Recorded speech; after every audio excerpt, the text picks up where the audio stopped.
ஆச்சி கொழுக்கட்டை மாவு வந்தாச்சு. ஆச்சி கொழுக்கட்டை மாவிற்கு கொழுக்கட்டை அச்சை கேட்டு வாங்குங்கள். சிங்கம் ஒரு சிங்கம் எப்போ எதுலயும் பெக்யூலியர் தான். ஒரு முறை சிங்கம் கரிச்சிச்சதுன்னா அந்த சவுண்ட்ல ஒரு 8 கிலோமீட்டருக்கு சும்மா அதிரும், எல்லா திசைகளும் அதிரும். அப்படிப்பட்ட அந்த சிங்கம் வேட்டைக்கு மட்டும்தான் வெளியில வரும், வேடிக்கை பார்க்கறதுக்கெல்லாம் வெளியில வராது. வேட்டையில கூட உயிரோடு இருக்கிற மிருகங்களை தான் வேட்டையாடும். அதுலயும் பெரும்பாலும் தன்னை விட பெரிய சைஸ் உள்ள மிருகங்களை தான் குறி வச்சு தாக்கும், ஜெயிக்கும். எவ்வளவு பசியில் இருந்தாலும் உயிர் இல்லாததை, கெட்டு போனதை தொட்டு கூட பார்க்காது. அப்படிப்பட்ட அந்த சிங்கம் அவ்வளவு ஈஸியா எதையும் தொடாது, தொட்டா விடாது. காட்டோட 4 பக்கமும் மார்க்கிங் மை டெரிட்டரின்னு தன்னுடைய பவுண்டரியை தானே வகுக்கும். அப்படிதான் அந்த காட்டையை தன்னோட கண்ட்ரோல்ல வச்சிருக்கும். சிங்கத்துக்கு கூட்டத்தோட இருக்கிறதுக்கும் தெரியும், தனியா இருக்கிறதுக்கும் தெரியும்.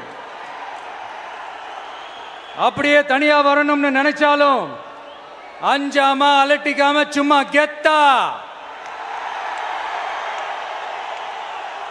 தனியா வந்து அத்தனை பேருக்கும் தண்ணி காட்டும்.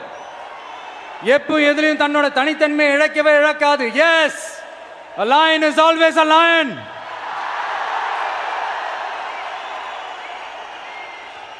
There are so many jackals and other animals in the forest, but there will be only one lion. And even if it is single, it will be the king of jungle.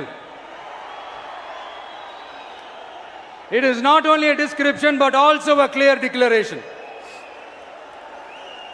சிங்கத்தை பத்தி பேசிட்டு நம்ம சிங்க குட்டிகளையும் சிங்க பெண்களையும் பத்தி நம்ம பேசாம இருக்க முடியுமா? அவங்கள எப்படி நான் மறப்பேன்? அவங்க தான் என்னுடைய உயிராச்சே, என் நெஞ்சில் குடியிருக்கும்.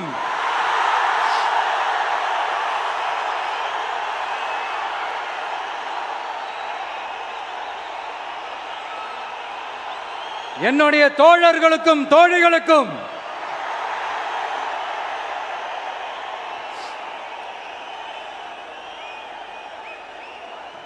நேர்ல வர முடியாத சூழல்ல வீட்டில் இருந்துகிட்டே நம்மளோட இந்த மாநாட்டில் நேரலை வாயிலாக கலந்துகிட்டு இருக்கிற என்னுடைய அம்மாக்கள், அக்கா தங்கைகள், அண்ணன் தம்பிகள், நண்பர்கள் அனைவருக்கும் என்னோட உயிர் வணக்கம். என்னோட உயிர் வணக்கம், என்னோட உயிர் வணக்கம்.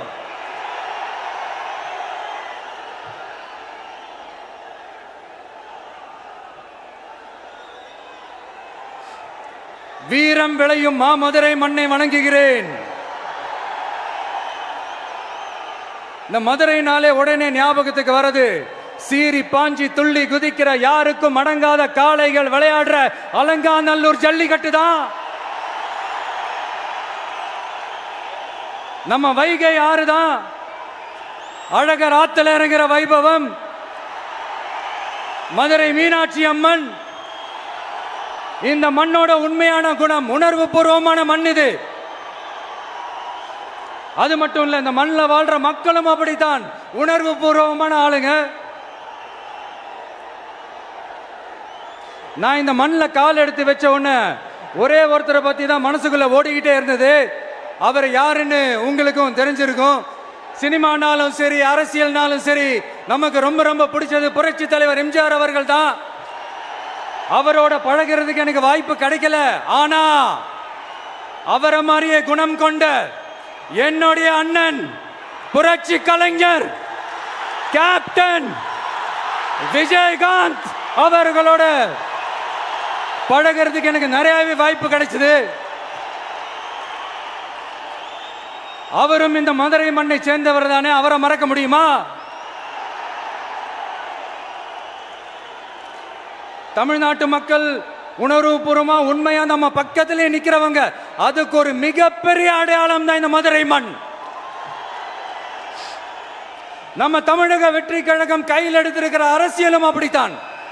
உண்மையான அரசியல், உணர்வு பூர்வமான அரசியல், நல்ல அரசியல், நல்லவங்களுக்கான அரசியல், நாட்டு மக்களுக்கான அரசியல், நல்லது மட்டுமே செய்கிற அரசியல்.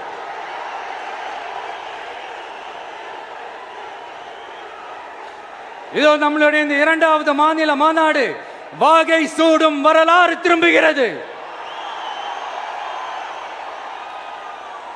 அப்படி இந்த மாநாட்டுக்கு பேர் வச்சிருக்கிறோம். 1967லயும் 1977லயும் நம்ம தமிழக அரசியல் ஒரு மிகப்பெரிய ஆட்சி அதிகார மாற்றங்கள் ஒண்ணு நடந்துச்சு இல்லையா? அதே மாதிரிதான் அடுத்த வருஷம் 2026ல அப்படி ஒரு வரலாறு திரும்ப போகுதுன்னு உறுதியா சொல்றதுக்கான மாநாடு தான் நம்மளோட இந்த 2வது மாநில மாநாடு. விக்கிரவாண்டி விசாலையில் நம்மளுடைய ஃபர்ஸ்ட் மாநாடு நடத்தணும், வெற்றி கொள்கை திருவிழா. அதுக்கப்புறமே நீங்க பார்த்துருப்பீங்க, தமிழக அரசியல் அந்த தட்ப வெப்பத்தையே மாத்தினுச்சு. நமக்கு எதிராக எத்தனை குரல்கள். ஆனா உங்களுக்கு தான் நம்மளை பத்தி நல்லா தெரியுமே, எந்த குரலையும் காதலையே போட்டுக்காம மக்களோட குரலை மட்டுமே கேட்டுக்கிட்டு நமக்கு எதிராக வர அத்தனை கூக்குரல்களையும் சின்னதா ஒரு சிரிப்போடவே கடந்து வந்திருக்கிறோம். அது இல்லாம நம்ம மாநாட்டில் ஒலிக்கிற இந்த குரல் இந்த ஒற்றை தமிழ் மகனோட குரல் மட்டுமல்ல, ஒட்டுமொத்த தமிழ்நாட்டு மக்களுடைய குரல். தமிழ்நாட்டில் இருக்கிற ஒவ்வொரு வீட்டில இருந்தும் ஒலிக்கிற குரல், ஒட்டுமொத்த உலகெங்கும் வாழும் ஒவ்வொரு தமிழ் வீட்டிலிருந்தும் எழும் குரல்.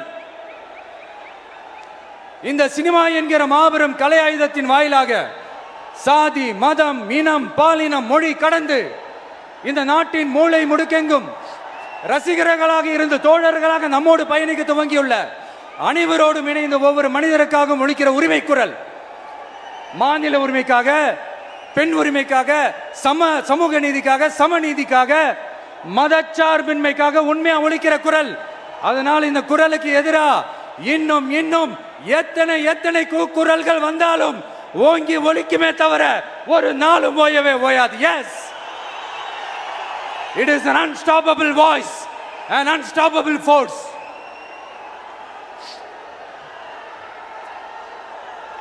நம்ம அரசியலுக்கு வர்றதுக்கு முன்னாடி அட இவரெல்லாம் வரமாட்டாரியா, அவரே வரல, இவரே வரல, இவருங்க வர போறாரு அப்படின்ட்டு நிறைய பேர் ஜோஷியம் சொன்னாங்க.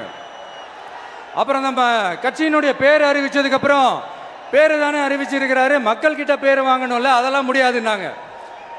அப்புறம் ரொம்ப முக்கியமா மாநாடுலாம் எவ்வளோ பெரிய விஷயம், அதெல்லாம் இவர் ஒத்தால எப்படி பண்ண முடியும், சும்மா பக்கத்தில் புஷியானதை வச்சுக்கிட்டு மாநாட்டில் எப்படி நடத்தி காட்ட முடியும், அதெல்லாம் அவங்களால முடியாது.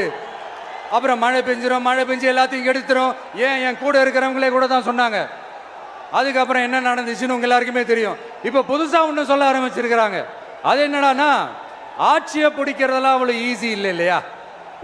இப்போ அதெல்லாம் விட்டாங்க, இப்போ இங்கே வந்துட்டாங்க. இவர் நேராக ஷூட்டிங்லேருந்து வருவாராம், வந்து ஆட்சியை பிடிப்பாராம். அது எப்படி இவராலே முடியும், அவராலேயே முடியல, இவராலேயே முடியல, அவருக்கு அத்தனை வருஷம் ஆச்சு, இவராலே எப்படி முடியும்ட்டு ஒரு பக்கம்.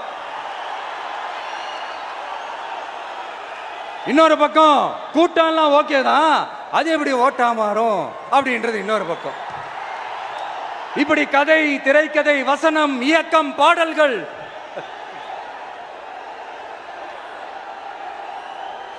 அதனால இந்த அரசியல் ஆய்வாளர்களுக்கு நான் சொல்றதெல்லாம் ஒன்னேதான், நல்லா கேட்டுக்கங்க. இந்த விஜய் ஏதோ இந்த பல லட்சம் பேர் கூடுற கூட்டத்தில் மட்டுமே இருக்கிறாரு அப்படின்னு மட்டும் தப்பு கணக்கு போட்டாதீங்க. ஏன்னா நம்மளுடைய இந்த கூட்டம் வெறும் ஓட்டா மட்டும் இல்லைங்க, வரப்போற தேர்தலில் மக்கள் விரோத ஆட்சியாளர்களுக்கு நாம வைக்க போற வேட்டா, நம்மளை கோட்டைக்கு அனுப்ப போற ரூட்டா இருக்க போதுன்னு சீக்கிரமாவே தெரிஞ்சுப்பீங்க. ஏன்னா கோடிக்கணக்கானவங்களோட ஹார்ட்லயும் வீட்லயும் ஏற்கனவே ஆல்ரெடி உயிரா, உணர்வா, உறவா இருக்கிறோம். நம்மளுடைய கனெக்ட் எல்லாம் வெறும் மக்களோட மட்டும்தான். நாம யாருன்னு அவங்களுக்கு தெரியும், அவங்க யாருன்னு நமக்கு தெரியும். நாமளும் நம்ம மக்களும் எப்படி இருக்கிறோம்னு எதிரிங்களுக்கு நல்லாவே தெரியும். கொழுக்கட்டை மாவு வந்தாச்சு. ஆச்சி கொழுக்கட்டை மாவிற்கு கொழுக்கட்டை அச்சை கேட்டு வாங்குங்கள்.